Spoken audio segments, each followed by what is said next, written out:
কলকাতা হলো আনন্দের শহর। আর এই প্রাণবন্ত কলকাতার অন্যতম আকর্ষণ হলো কলকাতা ট্রেড ফেয়ার। মেলাটা অবস্থিত কলকাতা সায়েন্স সিটিতে, তার মানে সপরিবারে ঘুরতে আসার একটা আদর্শ জায়গা। যেইখানে থাকবে কেনাকাটির সাথে প্রচুর খাওয়া দাওয়া আর প্রচুর মজা। ডিসেম্বরের ছুটি এবং সায়েন্স সিটি মানে এমন একটি জায়গা যেখানে কৌতূহল আর মজা একসাথে মিশে যায়। সায়েন্স সিটির মেন গেট থেকে 700 মিটারের দূরত্বের মধ্যেই পড়ে ইন্টারন্যাশনাল ট্রেড ফেয়ার। একটা মজাদার দিন, আবার তার সাথে গণেশের উচ্চমানের প্রোডাক্ট।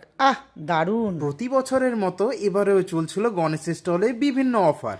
সন্ধে হতে না হতেই ঘটলো প্রচুর মানুষের সমাগম। গণেশের স্টলে চলছিল মশলাতে buy one get one free, মানে তোমরা একটা মশলা কিনলে পেয়ে যাবে আর একটা মশলা একদম ফ্রি। আর এই যে চিড়ে ভাজা দেখলে, এই যে ডালিয়া দেখছো, সবের উপর আছে 30% অফ। সে তুমি নাও বেলা কচুরি, অথবা নাও মাখাই আটা, অথবা নাও চাওয়াল আটা। গণেশের স্টল ছিল পুষ্টিতে ভরপুর। একদিকে ছিল কর্ন ডালিয়া, একদিকে ছিল বার্লি ডালিয়া, আবার চাইলে নিতে পারো সাবুও দানা। আর এই মুচমুচে চিড়ে ভাজার কথা কি ভোলা যায়? আর এই স্টলেই ইনস্ট্যান্ট তৈরি করে পরিবেশন করা হচ্ছিল গণেশের নতুন জল জিরা ছাতু। আমরাও কেনাকাটি করেছিলাম গণেশের বিভিন্ন প্রোডাক্ট। তবে এই কথাটা বলতে হয়, সন্ধেবেলা সায়েন্স সিটির সৌন্দর্যটাই ছিল আলাদা। সন্ধেবেলায় আলোর মেলায় ঘোরার আনন্দ, আর সাথে কিছুটা কেনাকাটি। রাত তো অনেক হলো, তাই মা বাবাকে খেতে দিতে গেল খাবার, কিন্তু ভিডিওটা আমি কন্টিনিউ করব। এটি ছিল গণেশের শক্তি ছাতুর একটা জার, সাথে ছিল দুটো কড়াইশুটির কচুরি।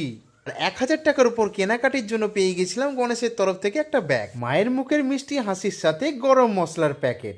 আর এই যে হলুদের প্যাকেটগুলো দেখছো, এটা buy one get one free, মানে 4টে কিনেছিলাম আর পেয়েছিলাম 4টেই ফ্রি। আর এই মেলা শুরু হয়েছে 5ই ডিসেম্বর থেকে, যা চলবে 26শে ডিসেম্বর পর্যন্ত। পরিবারকে নিয়ে একদিনের একটা ছোটখাটো ট্যুরের জন্য বেস্ট প্লেস। তাহলে চটপট যাও আর কেনাকাটি শুরু করে দাও। তাহলে আজ আমরা আসি।